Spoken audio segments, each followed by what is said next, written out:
Hello and welcome to the Trust and Influence in B2B podcast. I'm your host, Joel Harrison. And as the name of this podcast suggests, we're dealing with a very broad remit of everything that associated with generating trust and influencing buyers in the world of B2B. And these are perennially tough challenges, but they're taking on a new urgency and a new life in what's a very rapidly changing landscape, very dynamic and very exciting. So episodes are released weekly. Don't forget to subscribe or like or rate this podcast. We'd love to get your views and love to get you signed up to hear future episodes. My guest today is Giuseppe Caltabiano, and I hope I pronounced that right, and he'll tell me if I haven't. That's a perfect pronunciation. Thank you, Joel. There we go. Thank goodness for that. And Giuseppe is currently Senior Director of Marketing at AVK, and he's long been a passionate exponent of storytelling within the B2B marketing context. What's more, he's also a visiting lecturer at South Bank University and a part-time professor of marketing at Italian University. So he's a very, very busy man, and he's clearly done a lot of thinking into this. And I wanted to explore the evolving role of storytelling and critically its importance in building trust in complex B2B relationships. And we're going to look at this in the context of AVK's recent brand campaign, of which Giuseppe is rightly very proud. So in this session, we're going to hope you're going to learn, first of all, number one, why storytelling is more critical lever in B2B and the role that it plays. Number two, how to use employees to develop and deliver compelling stories. And three, why marketers sometimes need to break with convention in order to make an impact. So lots to get through, very exciting story. But first of all, welcome, Giuseppe. Great to see you. Well, thank you for having me, Joel.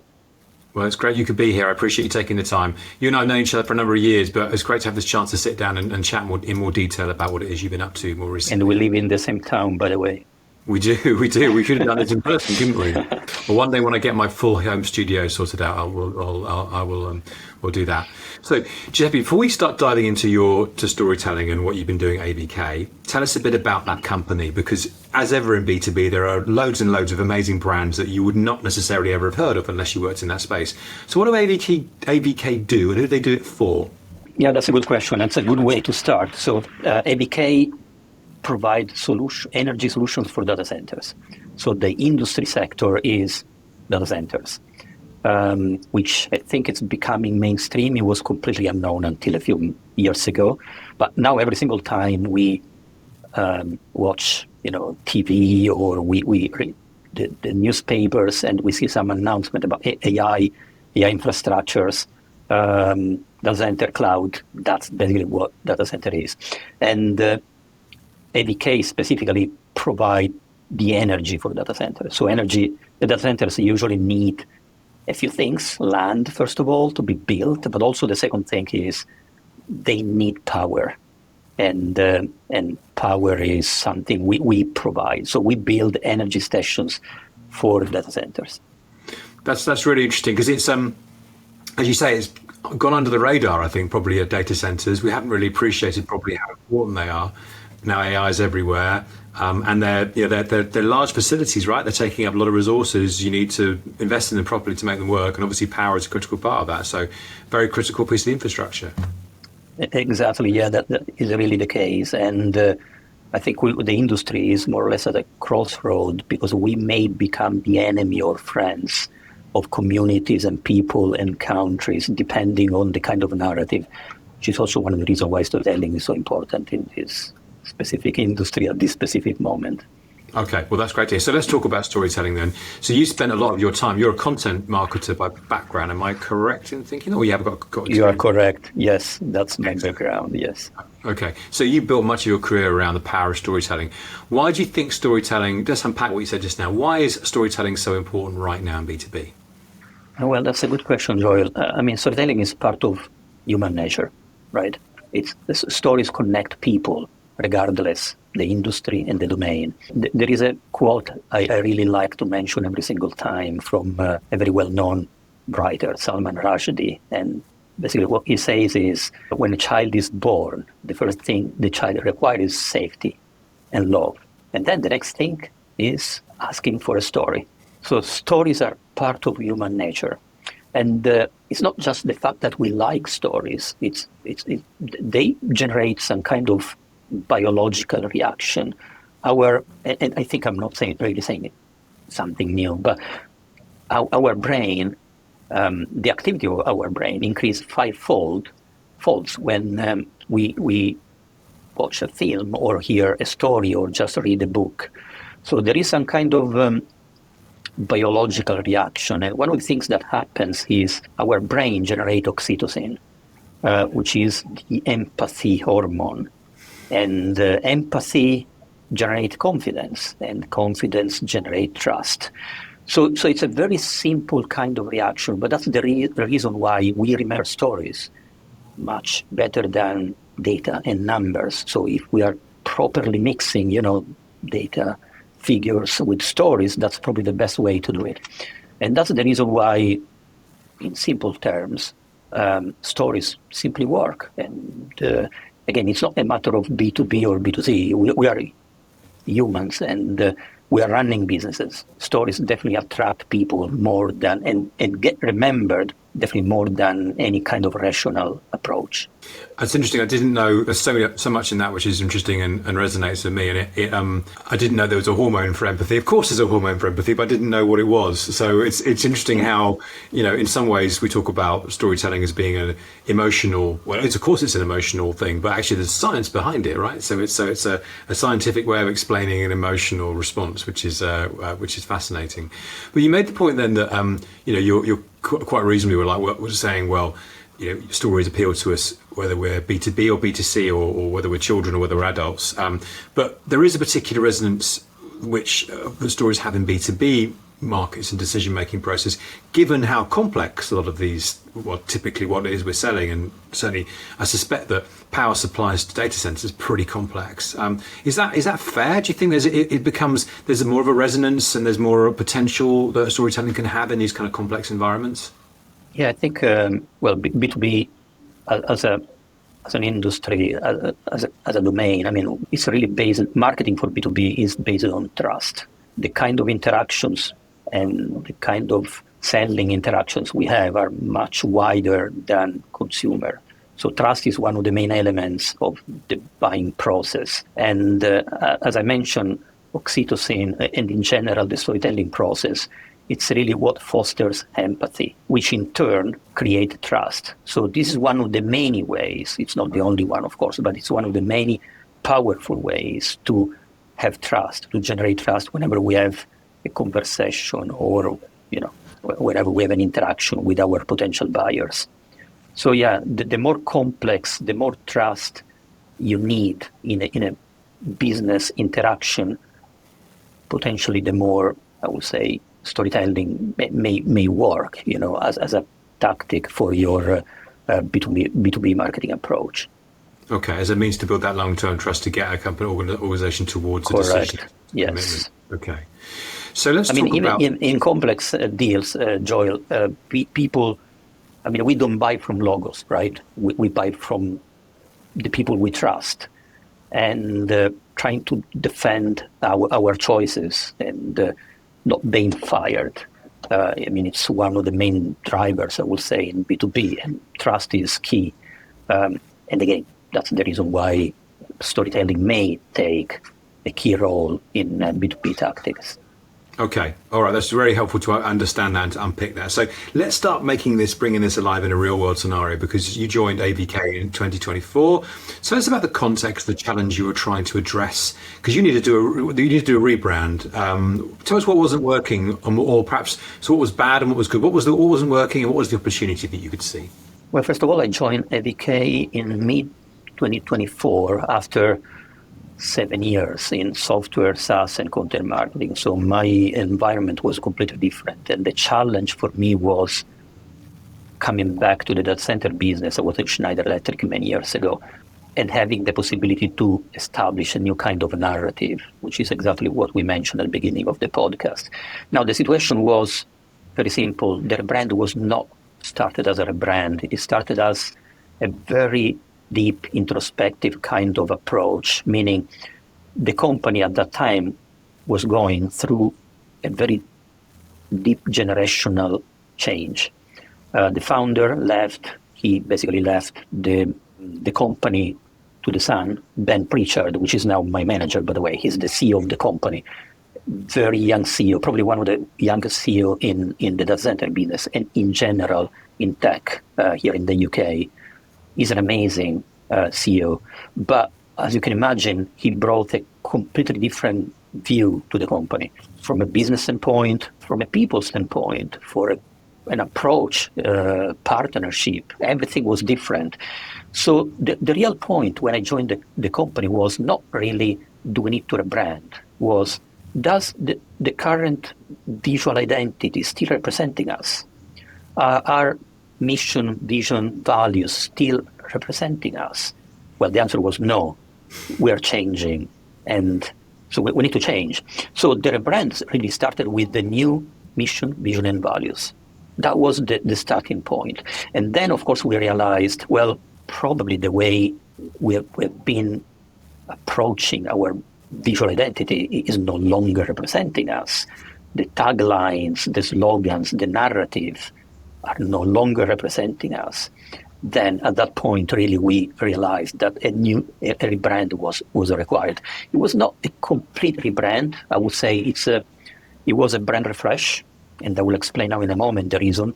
But yeah, that was really when we realized that was needed. So back to your question, the rebrand didn't start with a rebrand. It was a very long, introspective kind of process, understanding who we are and what we want to be in the future. One of the slogans you've probably seen on our website is powering tomorrow's data. Now, we changed from a very generalistic kind of engineering company to a hyper-specialized data center energy provider.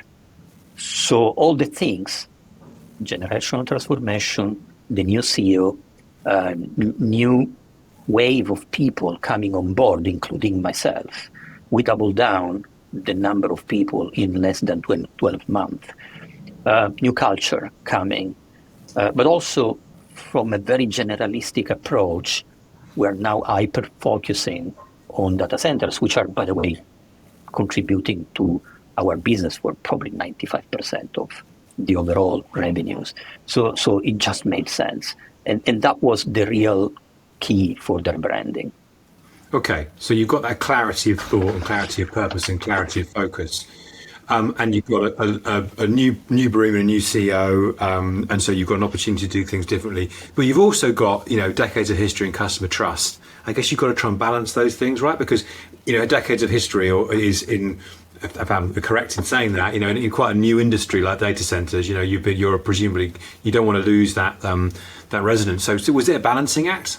Yeah, that's a very good point. And you're right. Yes, there was a balancing act. And that's the reason why we selected the brand refresh instead of a complete rebranding. So basically what we did was keeping some distinctive brand assets. First of all, the logo. We cleaned the logo a little bit, but what we did was basically keeping the logo and building a full branding structure on top of it, completely new. We introduced new branding assets. For example, if you look at our website, the first thing that probably catch your attention is some kind of green and black wave, which we call the super graphics. This is just a way for us to be identified with motion, with dynamics, with energy. So we included new colors, new distinctive brand assets, new stories, but we left one of them, which is the logo, just to have this kind of continuity with the past. Also, when we launched the new brand, that was in September 2024, one of the first campaigns was titled New Look, Still Us. Just to, again, confirm, guys, it is still us. We have new values, but it's still the same people. We have a new look. You may not immediately recognize us, but behind that brand, the new brand, is still us. So yeah, you are right. I mean, we had to think about how to keep this kind of consistency with the past and story, but at the same time, changing all the rest. Because again, it was really a new company at that time.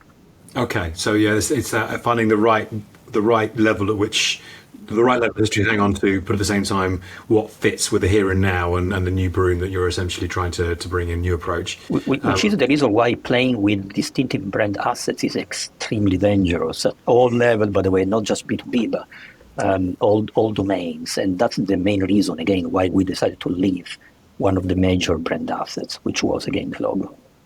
I mean, I think the analogy which always occurs to me in this situation is actually a consumer one, which is around car brands like Skoda is a brilliant example of that. I don't know what it was like in Italy, because you're Italian. I'm guessing you're Italian, right? You're right. The fact that you're working with an Italian business school, but Skoda certainly. When I grew up, the 80s, they had a terrible brand, awful as bad as it can get. Now they're very well respected, but it's that visibility, that awareness. You don't want to get rid of that awareness that's underpinning, and then you can rebuild around that, but you can't take away that being known at the starting point. That's true, but think also about other examples like Gap, retail, like Tropicana, drinks. They spent millions in changing their brand, and they completely changed all the brand assets. But then they had to revert back to the original brand because they lost a certain amount of money, and they realized that the change was confusing the buyers. So that's why it is so dangerous. And every single time you touch a brand, you need to properly think about what you are doing. Because and that's why Skoda is a bad example, because there wasn't any trust in that brand, but there was trust in the other, and there's trust in AVK. And I think another example of this, we don't want to go too distracted by this, in the UK is Consignia. I think Royal Mail tried to rebrand part of their services as Consignia, which is a great word, but then they very quickly reverted back because they just lost all of the heritage, which was important. Let's not get into what happened then next, because that was that doesn't exactly help. That's a very fascinating domain, right? Talking about brands and the effect that they have on people and buyers. Yeah, and at its core of it is all about trust. So let's talk further all about trust. And we tease we're going to talk about storytelling, and that's kind of very much, as a content person, I imagine that's always been in your kind of DNA. And one of the key aspects, one of the key objectives and audiences around storytelling is the internal audience, because you can talk about external people. But I'm guessing that the first thing you need to do when you're doing a brand refresh is to communicate the story internally. And they are obviously part of the conduit to then communicating whatever happens next, whatever other marketing goes on, to the outside world. So tell us a bit about, to what extent did you and in what way did you try and bring the internal team or the internal workforce on the journey using storytelling? Yeah, that was probably the most challenging part of my journey in AVK. I think, again, being a very traditional kind of engineering company, the company itself was not used in changing visual identity. So working on people was priority number one for me and my team and the agencies working for me. That's the reason why we had brand champions in every single department. Now, AVK is not a massive company like Microsoft can be, but we have a lot of people on site working inside the data centers, and they are very isolated, and they're not in touch with the main offices like here in London every single day. So one of my jobs was visiting them, some of them, and teasing and presenting them in advance how things may change. Now, the good thing is, a rebrand or a brand refresh in an engineering company or in an energy company like AVK is not just affecting the website, it's affecting every single element of the cycle we provide. Just to give an example, vans and cars, which we use for service and maintenance, well, they had to change livery because we basically changed the full identity. So what I did was presenting what, in my opinion, could be exciting for them to see. So every single time I tried to repurpose and change my presentation to the people on site based on what I knew it was very important for them. Example, generators or power stations with logos, or cars and vans for service and maintenance. In that case, what I did was basically telling them, guys, this is really affecting every single piece of the company. It's not just marketing stuff. I mean, it's a physical thing that you are going to see in a few months. And this approach gave me probably it just helped me because it gave a better understanding with all the people around. what a real rebrand is. What does it mean changing your visual identity? It's not, again, just digital assets, it's physical things. So of course, I mean, we did rebrand the offices, but also the indoor part of the offices. And that was a very challenging, but at the same time, exciting part of it, at the point that in April 2025, we won the European Award for the best rebrand implementation, best B2B rebrand implementation for 2025, which in a way was confirming all the efforts we had put in internal comms and the internal process behind the new brand launch we had at the end of September 2024. Yeah, I can pretty appreciate it. When you've got people on site, literally at your customer sites, yes. It's very much, I mean, it's not so much, it's not a factory, but it's a facility. It's a facility. I mean, think about data centers as real estate, which is filled by servers, GPUs, CPUs, and so on and so forth. But you need to build physically the data center. It's really building a new facility from scratch. And in addition, you need power that facility. You need to cool servers in order to make them functioning properly. So there are a lot of technologies, and it's a real construction site whenever you go and see things, before the data center will be officially launched and released. So yes, it's a real construction site. And to have those people who understand, who are communicating the right way, look, act, and are presenting in the right way in that environment, that construction environment and that management environment is absolutely critical. So yeah, I can totally see how those that kind of downstream management and storytelling to those individuals was you couldn't understate the importance of that. And I think in the end, I'm very far, as a person and background from the construction environment. But I think what they appreciated was also the attention I gave to each of them. Of course, I mean, I didn't visit every single data center, but I tried to visit a few of them, which in my opinion were critical, presenting them in advance what everything could look like in a few months. And I think that was really appreciated from their side. In terms of so you talked about how you rolled it out, you talked about some of the creative campaigns you did. You've done, and hopefully we can show some of the imagery along with this podcast in the visual version of it. Were there, and you talked about the risks of getting it wrong, in terms of leaving the core brand heritage, but it's also not embracing enough that's new. Were there any other areas where there was risk of undermining trust with customers or partners within this rebrand refresh process? And if so, what did you do about that? How did you address that? Well, I think any rebrand carries some degree of risk in general terms, but that was not really our case, because what we did was not trying to reinvent the company into something that it wasn't. We built a new brand around what we already made AVK trusted by people, our technical excellence, our people, our reliability, our solutions, and so on and so forth. So the reality is, no, we didn't really risk anything with our clients. I mean, they saw some kind of continuity rather than a complete disruption. But tell us about the tactics you were using. We talked about kind of advertising, essentially, I suspect. We talked about internal communications. What other approaches were you using, conventional or unconventional, to help to communicate this brand refresh? Yeah, that's a good question. And it's fun because sometimes we in B2B say these are not conventional, not traditional kind of tactics. But the reality is it's very classic old school marketing and branding. I mean, that's really it. So we used billboards across London, first of all, to launch the brand in September 2024. Specifically, we used a platform which was a big trade show in North London, near Angel, Farrington. You are probably familiar with the area.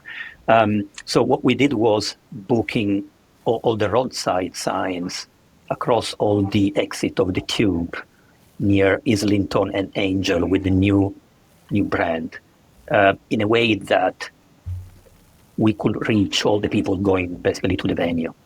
Also, I remember the slogan at that point was "The road to net zero starts here," and it was some kind of playing with the journey that these people have to do, basically going from the tube to the venue, but also the concept of net zero, which is basically part of the energy solutions we provide. And we've been always playing, this way. So roadside signs, massive billboards like the one you have seen a few weeks ago, still in London. And then what else we have done? We have created flyers and papers, actually mock-ups, newspapers, and we provided those newspapers at the Labor conference a few weeks ago here in the UK. In addition to do PR, we are also working on public affairs, and of course we are trying to get in touch with the key people in the government, because that's where some of the key decisions in terms of AI infrastructures are coming. So we decided to go with a mock-up newspapers explaining why it is important to have data centers and why there are some specific energy solutions that are, in our opinion, faster and more cost-effective than others. What else? We have been playing with a brand, creating coloring books. Actually, I have one here in front of me. This is going to be launched in a few weeks. We are really playing with it. We are using anything we can in order to build what we call mental availability, in addition to physical availability. Tell me about the coloring book. I've not heard of that one before. Well, that's basically a proper coloring book about data centers. So it's a way to be closer to the public, to the general public, who start to hear about what data centers are through mainstream media, BBC News and The Guardian and so on and so forth, but all across Europe. I mean, it's not really just a UK thing. And, well, they may think about the data centers are enemies or great friends based on the narrative behind. So we are trying to be closer and closer to the community, attending community events, job trade shows, university shows, and so on and so forth. So every single time we try to go with something which is more consumer-like and easy to understand. And this was just a way for us, again, to think and play with the brand and with the data center concept in general terms. So that's an interesting example of B2B marketing, where you're having to ingratiate yourself with the community because of the nature of the offering, which is has some controversial overtones or perhaps negative expectations. Okay.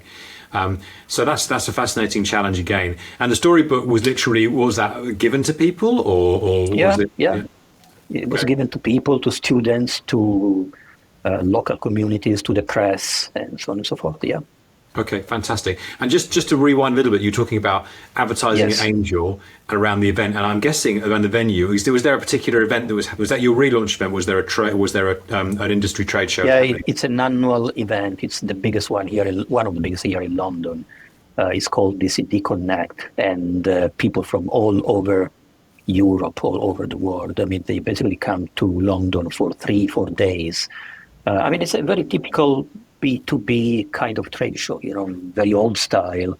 And then we had the opportunity to have these two massive billboards, to book these two massive billboards in front of the venue. I wasn't expecting, by the way, them being so large, so big. When I saw them, I was impressed.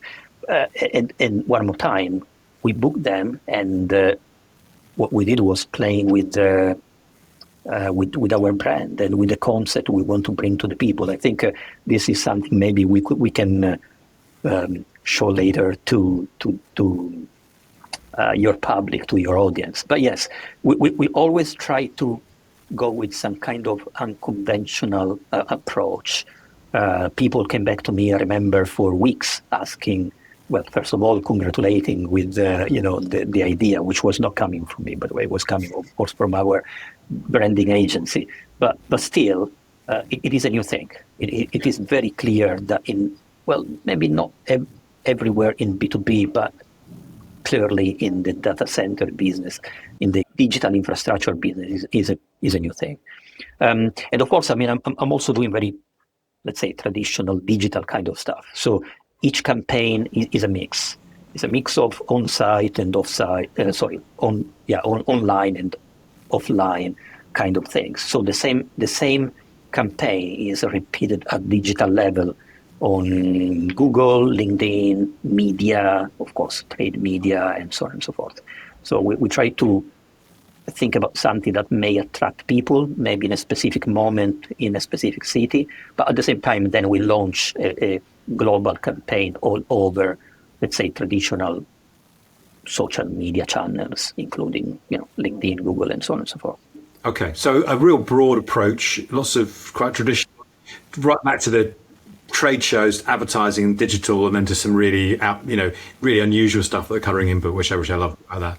So let's switch gear a little bit and let's talk about more generally. We're talking about you've been quite vocal as a content creator. You've spoken about in your blogs. You've spoken about things like penetration versus loyalty and mental and physical availability and the 95-5 rule. Which of these do you think were most useful in strengthening AVK's credibility and influence? Which one do you think you perhaps relied on most in your thinking in this campaign or these campaigns? Well, Joel, I would say all of them. The laws, the main principles of marketing effectiveness can easily be applied here too. And considering that, AVK was not a new brand, 35 years of history, but it was very niche and just known by data center operators. My goal is to increase mental availability.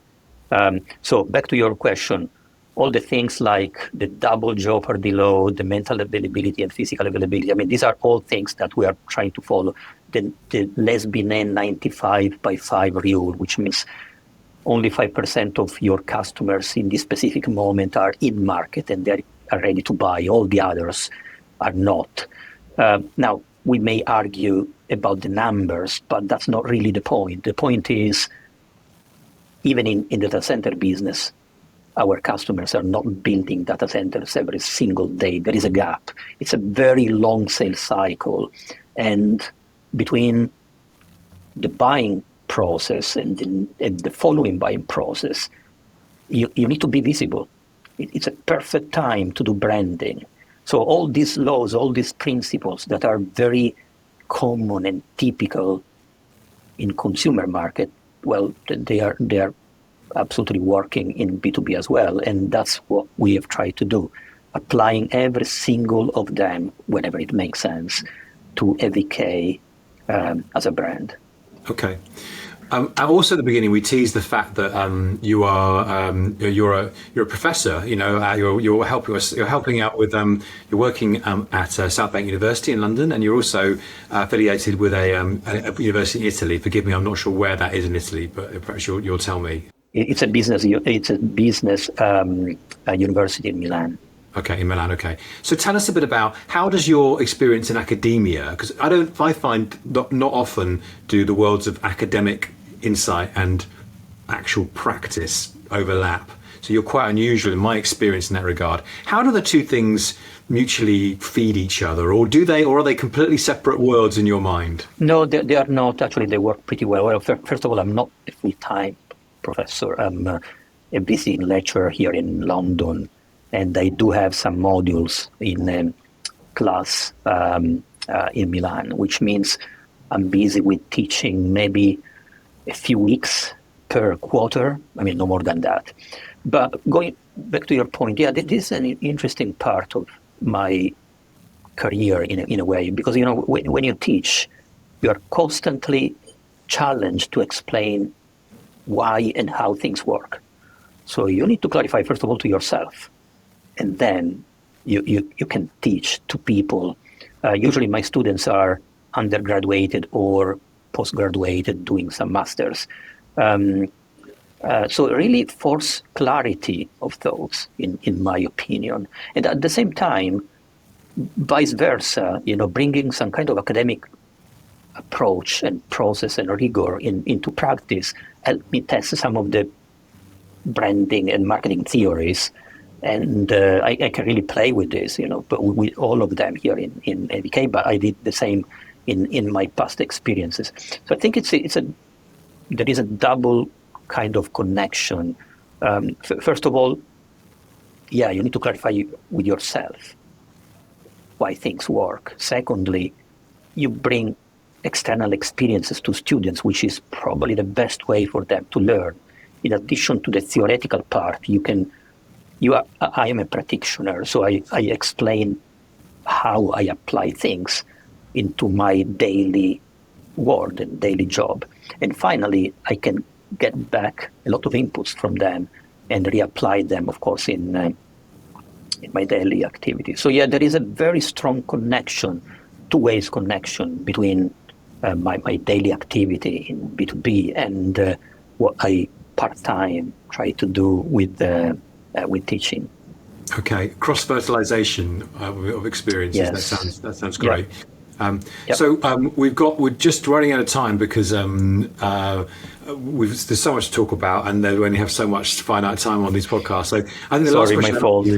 No, it's I'd loads of tangents I'd love to go off on, but I think the last thing to ask is probably what's next for AVK's brand journey. Where do you see your ongoing mission in terms of continuing their journey, having done the refresh? What's next on your radar for AVK? Well, that's a good point, and I think what we have done so far is just building the platform. The brand journey for AVK is still in motion, and the rebrand is just the beginning. We, as you can see, we are very playful with our brand. We apply branding principle, and we try to work with them. But there are endless possibilities. We are thinking about new campaigns. We are always finding new ways to build those memory structures into people who still don't know who we are. European expansion is, of course, one of the main challenges we have.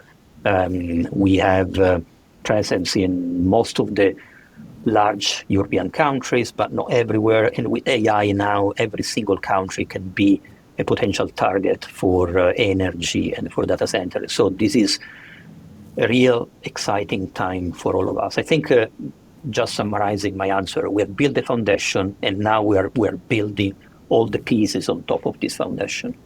Fantastic. And exciting to see how that plays out in terms of building trust for those markets, so that when they're ready to buy, as you say, they think of AVK as being a partner for them in that power supply aspect, which is obviously critical to running one of those large facilities. Giuseppe, it's been fantastic to talk to you. Thank you so much for your time and being so clear and so candid about all the experiences you've had. And I'm really looking forward to learning how the journey continues. Joel, thank you so much for having me. It was a pleasure. Thank you. You're absolutely welcome. Well, that's all for us today. Don't forget, there's lots more content like this on the Trust and Influence in B2B podcast. And if you like this episode, please don't forget to subscribe or to like, and better still to share. We'd love to help to continue the message around trust in B2B, which is such a fundamental challenge right now. But for now, for me, thanks for listening and goodbye.